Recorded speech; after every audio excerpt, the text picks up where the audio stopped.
पालमपुर गांव में गणेश नाम का एक आदमी रहता था। उसके परिवार में उसकी पत्नी माधुरी, 7 साल का बेटा मोनू और 6 साल की बेटी पिंकी रहती थी। गणेश एक किसान था जो अपने खेत में मटर की खेती करता था, जिसे बेचकर ही वो अपने परिवार का पेट पालता था। भले ही उसकी कमाई कुछ ज्यादा नहीं थी, लेकिन फिर भी वो गरीबी में भी खुश रहने वाला परिवार था। ऐसे ही एक रोज, बाबा मेरे स्कूल का बस्ता फट रहा है। माँ ने सिला भी था लेकिन वो फिर से फट गया। भैया का पुराना बस्ता था ना, वो शायद इसलिए। बाबा आप मुझे नया बैग दिला दो ना, स्कूल में सब बच्चे मेरा मजाक उड़ाते हैं। हमारी बिटिया को नया बस्ता चाहिए। ठीक है, इस बार की फसल से जो भी कमाई होगी ना, तो मैं तेरे लिए नया बस्ता ले आऊंगा। तो बस अपनी पढ़ाई लिखाई अच्छे से करना, अच्छा, और खूब नाम रोशन करना अपने बाबा का। अच्छा बाबा, उसे नया बस्ता, और मैं कब से नया बैट मांग रहा हूँ, उसका क्या? चुप कर नालायक, है वो पढ़ाई की चीज मांग रही है और तू बेफालतू के पैसे खर्च करवाना चाहता है। तुझसे छोटी है लेकिन अक्ल तुझसे ज्यादा है उसमें। हाँ अच्छी बस भी कीजिए, इनका तो यही चलता रहता है। आप इन्हें जल्दी से स्कूल छोड़ाइए, नहीं तो मौसम बिगड़ रहा है, कहीं बारिश ना आ जाए। हमारे पास छाता भी नहीं है। हाँ हाँ चलो बच्चों, जल्दी चलो। माधुरी, मैं इनको छोड़कर वहीं से खेत पर चला जाऊंगा। है तुम भी घर का काम निपटा कर चली आना खेत पर। इस बार मटर की फसल अच्छी हुई है। ऊपर वाले ने चाहा तो इस बार हम नया छाता और बस्ता जरूर खरीद पाएंगे। और नया बैट भी बाबा। अरे तू नहीं सुधरेगा, चल। गणेश दोनों को स्कूल छोड़कर वहीं से काम पर निकल गया। कुछ देर बाद माधुरी भी घर का काम निपटा कर खेत पर आ गई। फिर दोनों साथ में खेत पर काम करने लगे। दोनों पति पत्नी सारा दिन इसी तरह अपने खेत पर मेहनत करते। ऐसे ही कुछ दिन बीत गए। बस माधुरी, अब अपनी मटर की खेती तैयार हो गई है। कल ही हम ये सब मटर उतार लेंगे। ठीक कहा जी, चलिए अब घर चलते हैं। दोनों पति पत्नी घर लौट रहे थे कि तभी रास्ते में उन्हें उनका मकान मालिक घनश्याम मिल गया। क्यों भाई गणेश, कहाँ मुँह छिपाता फिर रहा भाई है? भूल गया या फिर से याद दिलाऊं? इस महीने का तेरा किराया अभी बकाया है। आप मुझे कुछ दिन की मोहलत और दे दीजिए मालिक, मैं जल्द ही आपके पैसे दे दूंगा। वो तो तुझे देना ही पड़ेंगे, नहीं तो धक्के मारकर तुझे तेरे परिवार के साथ घर से निकाल फेंकूंगा। नहीं मालिक, बस कुछ दिन की मोहलत और दे दीजिए। अरे रानी तू कह रही है तो कुछ दिन की मोहलत और दी जा। ये कहकर घनश्याम वहाँ से चला गया। दरअसल माधुरी दिखने में काफी सुंदर थी, इसलिए अक्सर गांव के कुछ लोगों की नीयत उसे देखकर बिगड़ जाती थी। मेरा बस चले तो इस गंजे के टाट पर अपनी चप्पल उठाकर मार दो। बिल्कुल भी तमीज नहीं है इसे औरत से बात करने की। जाने दीजिए ना, आप तो जानते ही हैं उनकी आदत। दोनों पति पत्नी घर आ गए। ऐसी शाम बीती और खाना खाकर वो सब नीचे चटाई बिछाकर सो गए, इस उम्मीद में कि कल से उनके दुख दूर हो जाएंगे। लेकिन किस्मत को तो कुछ और ही मंजूर था। अचानक से आधी रात को मौसम ने करवट ली और बादलों की तेज गड़गड़ाहट के साथ गांव में तेज बारिश और ओले पड़ने शुरू हो गए। और उस बारिश से उनकी मटर की सारी फसल खराब हो गई। बारिश थमने के साथ ही अगली सुबह वो खेतों पर भागकर गए तो सब कुछ बर्बाद हो चुका था। गणेश अपने मटर की हालत देखकर खेत में ही फूट फूट कर रोने लगा। ए भगवान, अब हम बर्बाद हो गए। तो हम गरीबों की जिंदगी जीते जी क्यों नरक बना देता है भगवान। अब मैं अपने बच्चों की ख्वाहिशें कैसे पूरी करूंगा। माधुरी काफी हिम्मत वाली थी। उसने गणेश को हौसला दिया और उसे अपने साथ घर ले आई। देखिए, कुदरत के आगे कहाँ किसी की चली है। अब जो नसीब में लिखा था वो तो होना ही था। अब आप हिम्मत रखिए, ऊपर वाले की मर्जी से ये सब हुआ है तो उसने जरूर हमारे लिए कुछ न कुछ अच्छा ही सोचा होगा। अपनी फसल खराब होने से गणेश पूरी तरह से टूट चुका था। हफ्ते भर बाद घनश्याम अपने कुछ गुंडों के साथ उनके घर पहुंच गया। अब तो तू बर्बाद हो गया, तेरे तो खुद ही खाने के लाले पड़े हैं और तू मेरा किराया क्या ही देगा। इसीलिए अभी के अभी तुम सब निकलो यहाँ से। मालिक ऐसा ना करो, पहले ही हम काफी दुख में हैं, ऊपर से बाहर बारिश भी है। ऐसे में मैं अपने बीवी बच्चों के साथ कहाँ जाऊंगा। तू अपने पिल्लों को लेकर जा मर्जी जा, लेकिन हाँ रानी, अगर तू चाहे तो तू मेरे साथ रह सकती है। कसम से तुझे हमेशा गोज रखूंगा। अगर अगली बार तेरे मुंह से ये बात सुनी ना तो चप्पल से ऐसी कुटाई करूंगी कि जो थोड़े बहुत बाल है वो भी नहीं बचेंगे। और तू क्या निकालेगा, हम ही जा रहे हैं घर छोड़कर।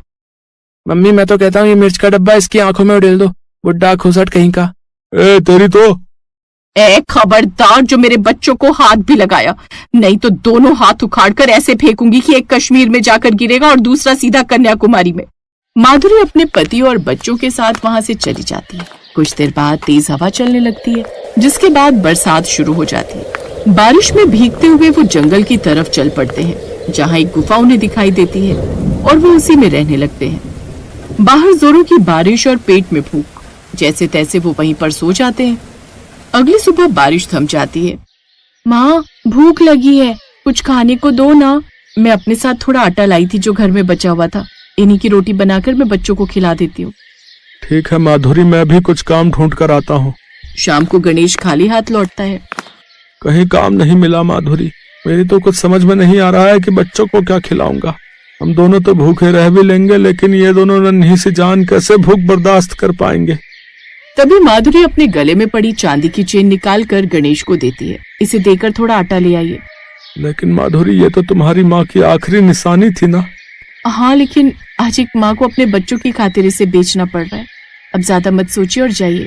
गणेश दुकान जाकर आटा और सामान ले आता है और माधुरी अपने खेत में जाती है जहाँ कुछ मटर की फसल टूट कर पड़ी हुई थी। उन मटर को वो अपने साथ ले आती है, जिसके बाद वो उन दानों को तेल में तल लेती है। फिर मसाला बनाकर उन तले हुए मटर को उसमें डाल लेती है और कुछ ही देर में तले हुए मटर की सब्जी बनकर तैयार हो जाती है। फिर सबको खाने को परोसती है। जैसे ही वो सभी पहला निवाला मुंह में डालते हैं तो एक दूसरे की शक्ल देखने लगते हैं। क्या हुआ, सब्जी अच्छी नहीं बनी क्या? मम्मी, अच्छी नहीं, बहुत अच्छी बनी है। सच में माधुरी, इतनी अच्छी सब्जी हमने आज तक नहीं खाई। हमने क्या, किसी ने भी नहीं खाई होगी। तुमने ये कहाँ से सीखी? सच कहूँ तो सीखी नहीं, कल अपने खेत पर गई थी, वहीं से बचे कुचे मटर उठा लाई और धूप में सुखाकर उन्हें तलकर बना डाला। लेकिन ये सचमुच में कमाल के बने हैं। अगर तुम इसी का ठेला लगाकर बेचो तो तुम खूब पैसे कमाओगी।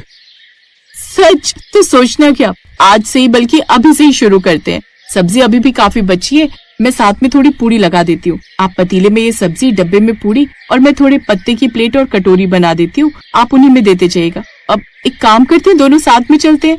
तैयारी करने के बाद दोनों बाजार चले गए। तली हुई मटर की सब्जी और पूरी खा लो। है? तली हुई मटर की सब्जी? भाई ये तो पहली बार सुना। भैया कितने की प्लेट दी भाई साहब?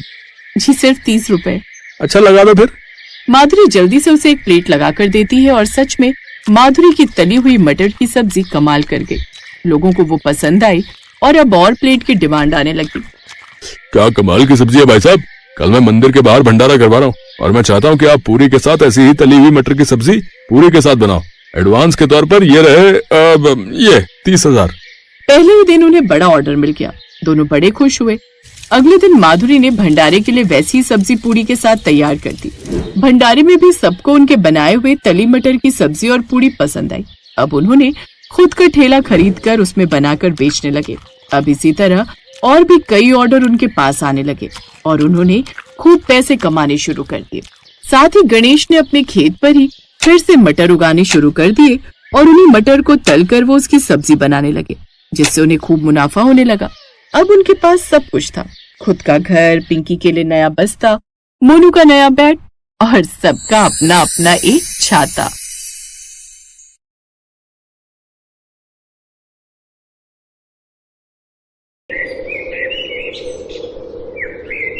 मोहन अपने आलू के ठेले को लेकर बाजार गया होता है। उसे सुबह से शाम हो जाती है, लेकिन उसका एक भी आलू नहीं बिकता। फिर शाम को अचानक मौसम करवट लेता है। बादलों की तेज गड़गड़ाहट होने लगती है और फिर अचानक से तेज बारिश आ जाती है। हे भगवान, एक तो वैसे ही सुबह से एक भी आलू नहीं बिका, ऊपर से मेरे सारे आलू बारिश में भीगकर खराब हो गए। अब मैं क्या ही बेचूंगा। मोहन तेज बारिश में भीगता हुआ परेशान होकर घर की तरफ आ ही रहा था कि तभी सड़क पर बने एक गड्ढे में उसका पैर फंस जाता है और उसके पैर में मोच आ जाती है। मोहन अब उसी हाल में जैसे तैसे अपने ठेले के साथ घर पहुंचता है, लेकिन उसके पैरों से काफी खून निकल रहा होता है। उसकी पत्नी रेखा और 8 साल का बेटा मोंटू और 5 साल की बेटी रिया उसे ऐसे देखते हैं तो वो घबरा जाते हैं। अरे ये क्या हो गया आपको? ये चोट कैसे लगी? बस यूं समझ लो रेखा, जब जिंदगी खराब चल रही हो ना तो कुछ भी अच्छा नहीं होता। ये भी उसी का ही एक नतीजा है। कोई बात नहीं, आप कपड़े बदल लीजिए, फिर मैं दवा कर आपकी पट्टी कर देती हूँ। अब मोहन बेड रेस्ट पर ही रहता है। पहले तो जैसे तैसे घर का खर्चा चल जाता था, लेकिन धीरे धीरे बचत खत्म होने लगी और अब नौबत यहाँ तक आ गई कि घर में राशन भी नहीं रहा। उन्होंने सुबह से कुछ नहीं खाया था। दोनों बच्चे भी उदास बैठे थे। उनको उदास देख रेखा ने उनसे पूछा, क्या हुआ बच्चों, तुम्हारा चेहरा क्यों लटका हुआ है? माँ, बाबा बाहर काम पर नहीं जा सकते और घर में खाने के लिए भी कुछ नहीं है, लेकिन मैं क्या करूँ अपनी इस भूख का? ये है कि बार बार लगी जाती है। लेकिन कोई बात नहीं माँ, आप उदास मत हो, हम पानी पीकर ही गुजारा कर लेंगे। ये सुनकर रेखा की आंखों में आंसू आ जाते हैं। फिर वो हर जगह काम मांगने जाती है, लेकिन उसे कहीं भी काम नहीं मिलता। वो उदास होकर घर लौट आती है। अपने परिवार की लाचारी देख बिस्तर पर पड़ा मोहन कहता है, मुझे माफ करना बच्चों, रेखा अपनी इस चोट के कारण मैं काम पर नहीं जा पा रहा और मेरे कारण तुम सबको भूखा ही रहना पड़ रहा है। न जाने मुझे ठीक होने में कितने दिन लगेंगे, लेकिन मुझे तो डर है कहीं घर में रखे ये सारे आलू खराब न हो जाएं। अपने पति की बात सुनकर रेखा को एक विचार आता है, अगर आलू बाजार में जाकर बेचूं तो भी हमारी इतनी आमदनी नहीं होगी, और अगर ये बारिश में खराब हो गए तो हमारा काफी नुकसान होगा। इसलिए मैं सोच रही थी अब क्यों ना हम इस आलू के समोसे बनाकर बेचें। आप तो जानते ही हैं बच्चों को मेरे हाथ के चटपटे समोसे कितने पसंद है। आप ठीक कहती हो माँ। आपको पता है, हमारे स्कूल के गेट के पास एक अंकल समोसे कचौड़ी बनाकर बेचते हैं। हमारे स्कूल के सभी टीचर्स और बच्चे उससे खरीद कर खाते हैं। एक बार रौनक ने मुझे भी दिलवाया था, लेकिन उसका स्वाद बहुत ही बेकार था। आपके चटपटे समोसे के आगे तो वो सब फेल है। हाँ माँ, अगर आप भी समोसे बनाकर बेचो ना तो आपको खूब मुनाफा होगा। बच्चे कह तो ठीक रहे हैं, तुम्हारे हाथों के चटपटे समोसे तो सचमुच बड़े ही बेहतरीन होते हैं। उन सब की बात रेखा को पसंद आ जाती है और वो अपनी चांदी की माला सुनार को बेचकर कुछ पैसे ले आती है। फिर उससे जरूरत का सामान खरीदती है। फिर अगले ही दिन उन आलू के चटपटो समोसे और साथ में खट्टी मीठी चटनी बनाकर वो बाजार में बेचने चली जाती है। चटपटे समोसे, करारे करारे समोसे ले लो, आइए आइए, और इस बारिश के मौसम में गर्मा गर्म चटपटे समोसे खट्टी मीठी चटनी के साथ खाइए। बहन जी, समोसा लगाना, और हाँ, चटनी ज्यादा रखना है। वैसे कितने का एक समोसा? समोसा नहीं भाई साहब, बल्कि चटपटा समोसा कहिए, वो भी सिर्फ 10 रुपए में एक। ठीक है, फिर 2 समोसे लगा दो। रेखा जल्दी से उसके लिए चटपटे समोसे लगाती है, जिसे खाते ही ग्राहक बहुत खुश होता है और वो उसकी खूब तारीफ करता है। वाह बहन जी, क्या स्वादिष्ट समोसे बनाए हैं। आहा, मजा ही आ गया इस बारिश के मौसम में ऐसे समोसे खाकर। ऐसा करो, 8 समोसे पैक कर दो, घर पर सबके लिए लेकर जाऊंगा, सब बहुत खुश होंगे। आहा। जी अच्छी बात है। उस ग्राहक की ये बात आसपास के लोग सुन लेते हैं और वो सब उसके ठेले पर आते हैं और उसके समोसे खरीदते हैं। पहले ही दिन उसके सारे समोसे बिक जाते हैं। ये देख रेखा बहुत खुश होती है और वो खुशी खुशी शाम को घर चली जाती है। उस रोज वो रात को बड़े दिनों बाद सबके लिए खाने में पनीर की सब्जी बनाती है। अब ये सिलसिला हर रोज चलता है। वो रोज समोसे बनाती और बाजार में ले जाकर बेचती। ऐसे ही एक रोज वो बाजार में ठेला लगाकर खड़ी होती है कि तभी मौसम करवट लेता है। उस रोज रिया भी उसके साथ ठेले पर आई हुई होती है। हे भगवान, लगता है बहुत जोरों की बारिश शुरू होने वाली है।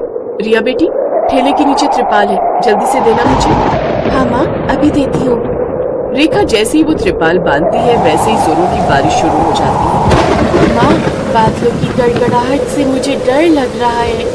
देखो ना, बिजली भी कितनी जोरों की कड़क रही है। फिर बारिश और भी तेज और टेढ़ी होने लगती है, जिसके चलते अब त्रिपाल भी बारिश रोक नहीं पाता, जिसकी वजह से सारा पानी उनके समोसों पर आ गिरता है और सारे समोसे खराब हो जाते हैं। उस रोज उनकी बिल्कुल भी बिक्री नहीं होती, ऊपर से उनके सारे समोसे भी खराब हो गए। परेशान होकर रेखा घर आती है, लेकिन अगले दिन से वो अच्छे से अपने ठेले को सफेद पिन्नी बांध देती है और बाजार में समोसे बेचने निकल पड़ती है। हे भगवान, कल तो मेरा नुकसान हो गया, लेकिन आज मेरा कोई नुकसान ना हो। लेकिन तभी अचानक तेज आंधी तूफान आता है और एक बड़ा सा पेड़ आकर उसके ठेले पर गिर जाता है, जिससे उनका सारा ठेला टूट जाता है। हे भगवान, तूने हम गरीबों के नसीब में न जाने कितने दुख लिखे। अब तो मेरा ठेला भी नहीं रहा, अब मैं अपने समोसे कैसे बेचूंगी। अगले कुछ दिन तक रेखा अब घर पर ही रहती है, लेकिन फिर एक रोज उसे एक आदमी की आवाज आती है जो सर पर टोकरी लाद कर गली गली जामुन बेच रहा था। ये देख रेखा को एक विचार आता है और वो सर पर टोकरी लाद कर समोसे बेचने निकल पड़ती है और ऊपर से बड़ी पिन्नी से उस टोकरी को ढक लेती है। बाहर तेज बारिश शुरू होने वाली थी, लेकिन अपने परिवार का पेट पालने के लिए रेखा सर पर टोकरी उठाए बारिश में समोसे बेचने निकल पड़ती है।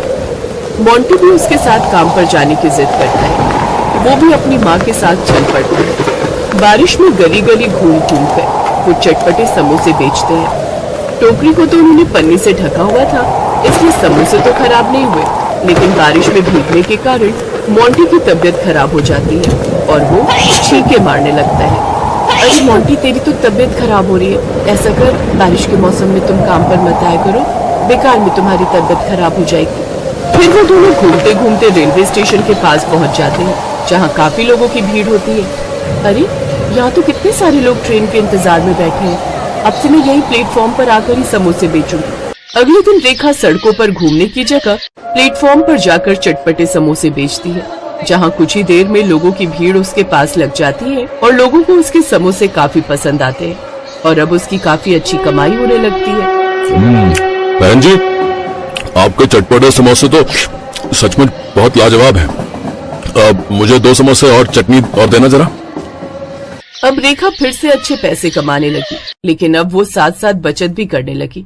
लेकिन उसका काम अच्छा चलने के कारण आसपास के फेरी वालों की बिक्री कम हो गई। अब चंदू समोसे वाले से कोई भी समोसे नहीं लेता। जब से इस औरत ने अपने चटपटे समोसे बेचने शुरू किए हैं, मेरी आमदनी काफी कम हो गई है। अब तो एक ही आइडिया है, इसको अपने साथ काम में लगा लूं। मेहनत होगी सारी इसकी और कमाई करूंगा मैं। इसी विचार के साथ वो रेखा के पास ही प्रस्ताव लेकर जाता है, लेकिन वो उसे इसके लिए मना कर देती है। रेखा के इनकार करने पर चंदू अपने आदमी को नकली पुलिस वाला बनाकर उनके पास भेजता है।